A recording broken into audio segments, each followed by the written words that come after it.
It's the end of 2019, and Tatsu is attending a party hosted by none other than Tatsuki Fujimoto. He's been in the industry for over a decade now, but apart from 2 short-lived serializations, he hasn't managed to get anything else off the ground. Now approaching his mid-30s, and with yet another one of his storyboards recently rejected, he's starting to lose hope. So naturally, he's downing drinks, eventually his frustration seeping out. I don't think I can draw manga anymore. But the man sitting next to him has a different plan in mind. Bro, just draw whatever the you want and bring it to me. For years, Tatsu has been meticulously planning every story he's made, agonizing over every single detail. But if that obsession was leading to burnout, why not throw it out the window entirely?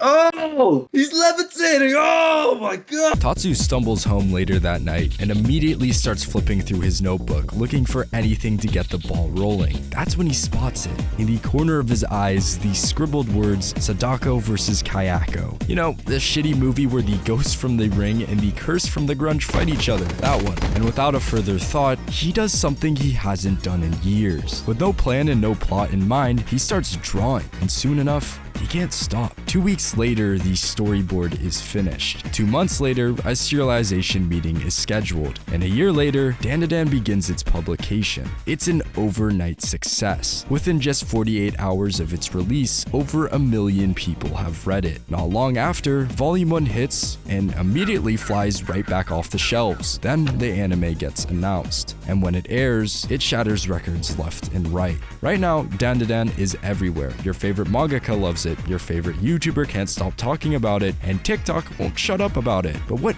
makes it so special? Why is it so revered? How has a story revolving around an awkward fellow losing his balls touched the hearts of so many? My answer to that is everything. Everything about this small pile of papers binded together is why. But if I had to start somewhere, the first thing I'd mention is how the fuck is this released weekly?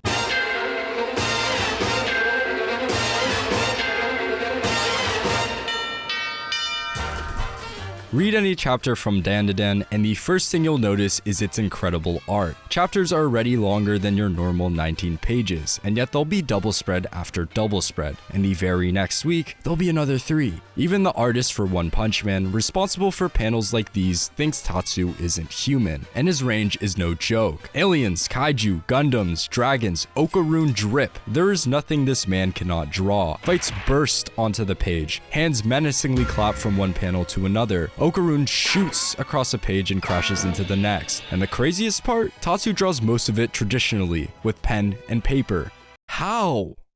One of my best friends has ADHD and is dyslexic, a deadly combo. His worst nightmare isn't aliens stealing banana organ. It's giant books filled with rows and rows of letters. So when he goes out of his way to read something completely unprompted, I make note of it. There are 2 manga he's read without a recommendation. The first is Domestic Girlfriend, which might undermine the point I'm trying to make here, but the second is Dandadan, and he's absolutely obsessed with it. And it's by no mistake. Tatsu often goes out drinking with Fujimoto and Kaku, where alongside normal drunken antics, they discuss nerdy stuff like manga composition, and it shows. Take this page for example where Momo and Okarun are bantering. There's a lot of dialogue here, but none of it feels excessive. Tatsu often adds these adorable mini faces, turning 2 reactions into 5, a simple trick that adds to the humor while also matching the fast-paced banter, perfectly mirroring the flow of a real-life conversation. When he wants a scene to have more impact, panels expand, dialogue shortens, and expressions become more detailed. Combine it with godlike art and action, and Dandadan flows seamlessly, never letting your brain wander for even a fraction of a second.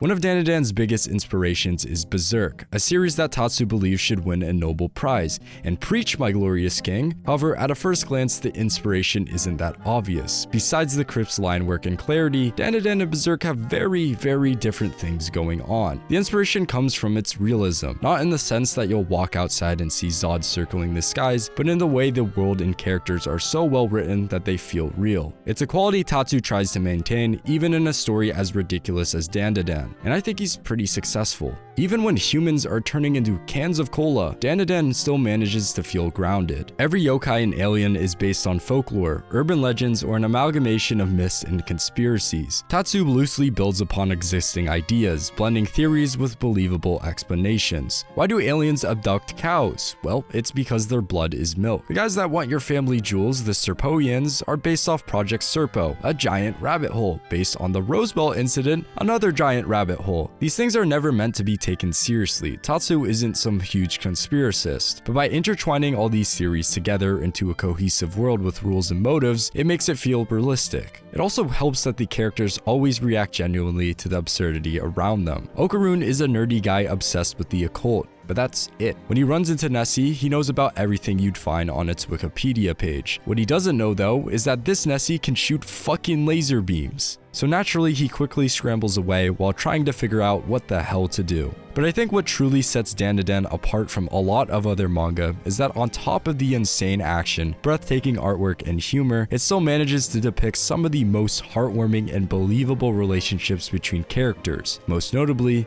between these two little goobers.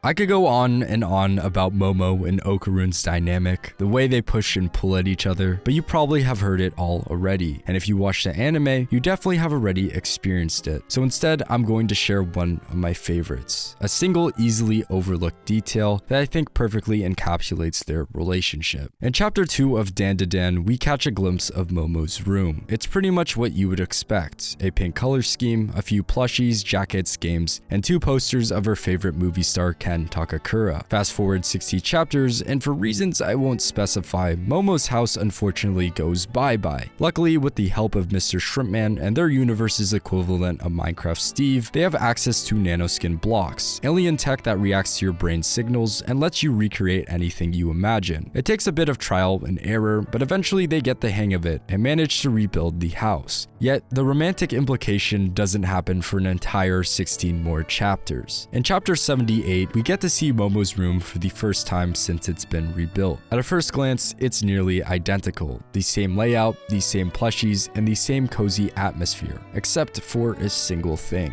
The Ken Takakura posters that were once hanging up are now gone, and in their place are posters of aliens. Now maybe Momo simply decided to switch things up and change posters, but just the idea that when Momo was creating her room, when it came time to remake her 2 Ken Takakura posters, no matter how hard she tried to focus and imagine them in her mind, that her brain kept gravitating to a different, much more important Ken, and his silly obsessions is the cutest thing in the world. The change in posters is never directly mentioned or discussed. It's a detail shown twice. A couple strokes from a pen on 2 pages out of hundreds. But that's the kind of love these two are in. The kind of love that turns your entire world upside down, where you can't go a single second without wondering what the other person is up to. That's the magic of Dandadan. It will have you hyped in one moment, laughing in the next, kicking your feet in another, and then bawling your eyes out in the one following. Because when it decides to get serious,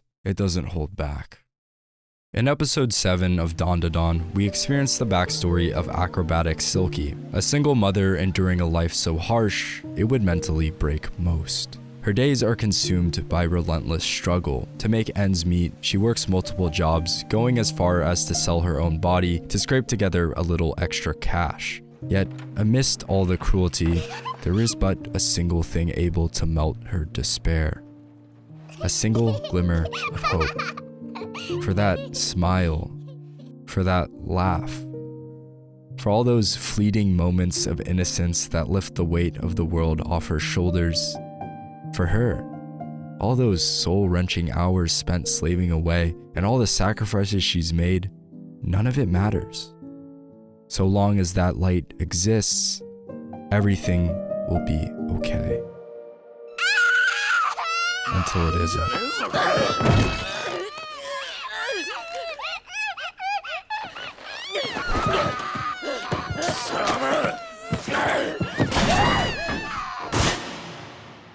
We never know what happens to her daughter, and we probably never will. And for a manga that primarily wants its readers to laugh and have a good time, it begs the question why these somber moments exist in its story in the first place. But as I mentioned earlier, Tatsu is obsessed with making Dandadan feel real. The sad reality is, in the time you've spent watching this video, someone out there in real life has likely experienced something heartbreakingly similar to acrobatic Silky. Tatsu doesn't want to shy away from that truth, because at the same time, he also wants to remind us that moments like this exist as well.